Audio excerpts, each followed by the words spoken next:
Part 4 की शुरुआत होती है हमें हमारे मेन लीड के मॉर्निंग रूटीन को बताते हुए, जहाँ पे हमारा मेन लीड कह रहा होता है कि उसके सुबह की शुरुआत होती है 6 बजे, जब वो सुबह मॉर्निंग में उठता है। उसके बाद हमारे मेन लीड को दिखाते हैं जो कि रेडी हो रहा होता है और कह रहा होता है कि उसके बाद मैं सुबह उठने के बाद रेडी होता हूँ। फिर हमारे मेन लीड को आईने के सामने दिखाया जाता है जहाँ पर वो कह रहा होता है कि आज भी मैं अपना बेस्ट दूंगा। उसके बाद वो घर से बाहर निकलता है और कहता है चलो चलें। उसके बाद हमारा मेन लीड अपना दुख दर्द हमसे बयान कर रहा होता है और कह रहा होता है कि मुझे स्कूल जल्दी जाना पड़ता है। इसका रीज़न ये है कि सारी क्लीनिंग वगैरह का जो इंचार्ज है मुझे बना रखा है, तो स्कूल की सारी सफाई मुझे करनी पड़ती है पूरे स्कूल की। उसके बाद हमें कुछ स्टूडेंट्स को दिखाया जाता है जो कि हमारे मेन लीड से पूछने लगते हैं तुम सेकंड ग्रेडर हो ना। फिर उन दिनों में से एक बंदा कहने लगता है कि हमें नहीं लगता कि हम इसे पहचानते नहीं है। तो फिर हमारा मेन लीड कहता है हाँ कोई प्रॉब्लम नहीं है। तो फिर एक और बंदा जो रहता है वो कहने लगता है कि ये तो हमारे स्कूल का इकलौता ट्रेनी है। उसके बाद हमारा मेन लीड कहता है क्या मैं इतना फेमस हो गया हूँ? मुझे तो ये सुनकर काफ़ी खुशी हो रही है कि मुझे इतने सारे लोग जानने लगे हैं। वो जो पीछे में खड़ा हुआ होता है जो बंदा, वो हमारे एमसी से कहने लगता है कि तुम तो बहुत ज़्यादा बेवकूफ़ हो, मैंने सोचा नहीं था कि तुम इतने बेवकूफ़ होगे। तो दूसरा वाला बंदा कहने लगता है कि मुझे लगता है फर्स्ट प्लेटून वाले लोग सच में बहुत बेवकूफ़ हैं। यही सुनकर हमारा मेन लीड हा हा हा हा करने लगता है। ये सुनकर वो तीनों हमारे मेन लीड की बेइज्जती करने लगते हैं और कहने लगते हैं तुम्हारा इदेया सिर्फ एक चाकू नहीं है, वो कितना यूजलेस है तुम्हारा इदेया। फिर दूसरा वाला बंदा कहता है तुम इतने टाइम तक अहान सुंगू के सामने टिक कैसे गए? और फिर वो जो लंबे बालों वाला होता है वो कहने लगता है मुझे लगता है कि पक्का अहान सुंगू ने कोई मिस्टेक की होगी या फिर ये लक की वजह से जीत गया। ये सब बातें वो हमारे एमसी से कह रहे होते हैं। अगले सीन में हमारे मेन लीड को डस्टर क्लीन करते हुए दिखाया जाता है, जहाँ पे वो डस्टर क्लीन कर रहा होता है। वो कहने लगता है ये डस्टर कितना ढीठ है, इसमें से गंदगी बाहर ही नहीं आ रही। फिर वो बोलता है कि अब तो गवर्नमेंट ने भी हमारे स्कूल को अपने अंडर ले लिया है, तो वो अभी चेंज क्यों नहीं करते इन बोर्ड्स को, ये ग्रीन बोर्ड से वाइट बोर्ड क्यों नहीं कर देते हैं।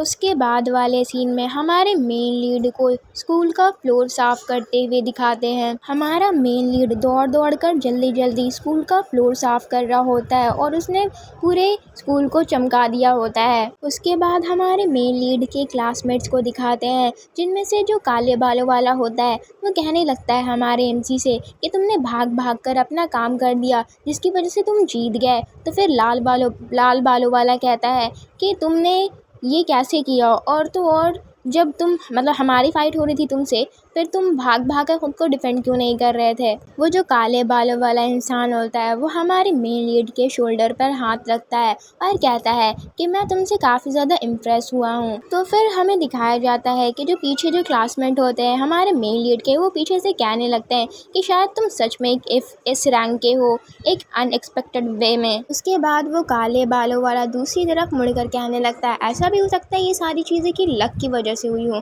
तुमने कुछ किया ही ना हो, बस लक की वजह से तुम जीत गए होगे। ये सुनकर हमारा मेन लीड थोड़ा चिढ़ावा दिख रहा होता है, एकदम क्या कहते हैं वो पोकर फेस वाला दिख रहा होता है। उसके बाद हमारा मेन लीड हमें बता रहा होता है कि जब वो फाइट ख़त्म हुई, यानी कि जो प्लेटून बैटल था थर्ड ग्रेडर्स के अगेंस्ट, वो ख़त्म हुआ, उसके बाद से जो इमेज है मेरी लोगों के सामने इम्प्रूव होने लगी। अगले सीन में हमारे मेन लीड को डेस्क पर अपना सर रखे हुए दिखाते हैं, वहाँ पे वो हेड डाउन किए हुए होता है।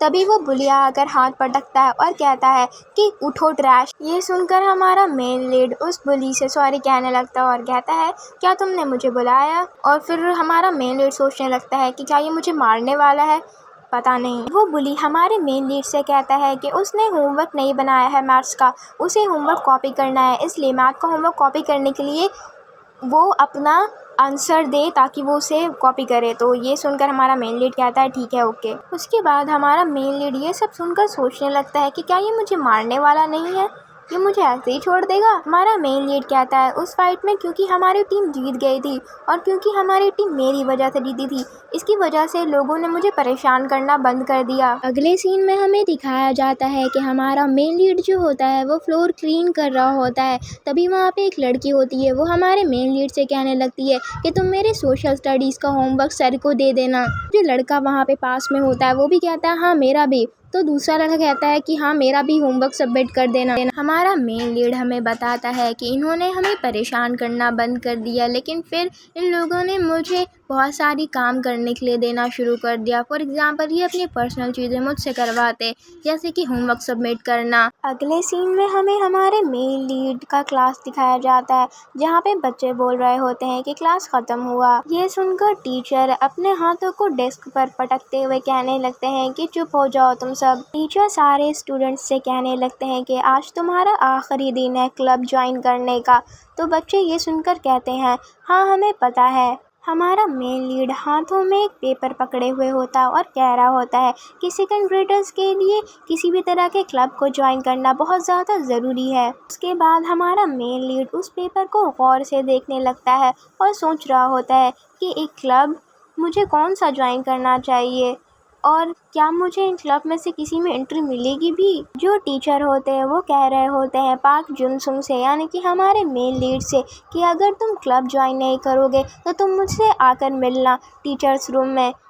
मुझे तुमसे कुछ बात करनी है ट्रांसफ़र के बारे में। जो क्लासमेट होते हैं हमारे मेन लीड के, वो कहने लगते हैं कि इसे तो कोई भी एक्सेप्ट नहीं करेगा, ये तो एक एफ रैंक का है। तो दूसरा बंदा कहता है शायद कोई इसे बुला भी ले और कहे कि तुम एक एंट्री टेस्ट दो, ताकि वो उसे जलील कर सके ये दिखा के कि ये कितना वीक है। यानी कि ये सब हमारे मेन लीड का मजाक उड़ा रहे होते हैं। ये सब सुनकर हमारा मेन लीड अपने मन में कहता है, हाँ हाँ उड़ा लो मजाक, जितना मजाक उड़ाना है तुम्हें।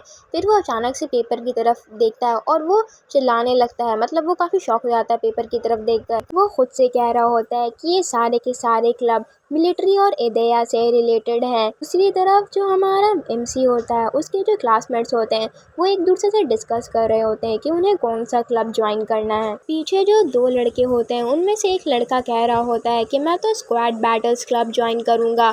तो दूसरा वाला लड़का जो कि ग्रे जैकेट में होता है वो कहता है कि उसको रेट कैसा किया गया है। ये सब सुनकर जो लड़की होती है वो कहने लगती है कि रुको रुको, मैं भी उसी क्लब को ज्वाइन करने वाली हूँ, हम लोग साथ में चलेंगे। उसके बाद हमें 3 लोगों को दिखाते हैं, जिनमें से एक पर्सन कह रहा होता है कि उनकी रेटिंग काफ़ी अच्छी है, वो उस क्लब के बारे में बात कर रहे होते हैं। दूसरा वाला पर्सन कहता है कि हाँ मैं वहीं इनरोल कराने वाला हूँ, और तीसरा वाला पर्सन कहता है कि हाँ मैं भी वहीं जा रहा हूँ, हम सब साथ में चलेंगे। अगले सीन में हमारे मेन लीड को क्लासरूम में अकेले बैठा हुआ दिखाते हैं और वो उस पेपर को पकड़े हुआ होता है और सोच रहा होता है कि मुझे क्या करना चाहिए। हमारा मेन लीड काफ़ी ज़्यादा परेशान हो रहा होता है और सोच रहा होता है कि मुझे क्या करना चाहिए, काश कि ये लोग एदेया रैंक लिमिटेशन को हटा दें। हमारा मेन लीड ये बातें सोच रहा होता है। उसके बाद हमारा मेन लीड उस पेपर को देखते हुए कहता है कि ये कोई क्लब्स नहीं है, ये तो कुछ ग्रुप ऑफ पीपल हैं जिनका कनेक्शन है। उसके बाद हमारे मेन लीड को उस पेपर पे पेंसिल से निशान डालते हुए दिखाते हैं, जहाँ पे वो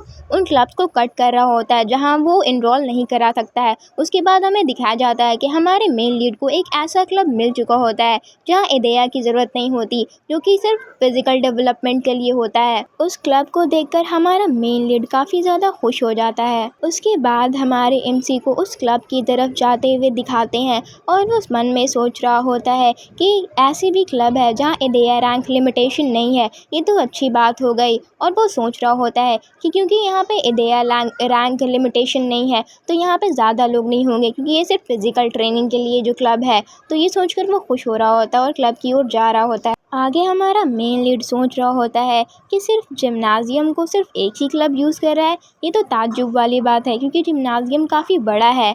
फिर हमें दिखाते हैं कि 3 लोग कह रहे होते हैं ये क्लब मेरा है, दूसरा बंदा कहता है नहीं ये हमारा है, और फिर तीसरी वाली लड़की कहती है कि नहीं ये मेरा है।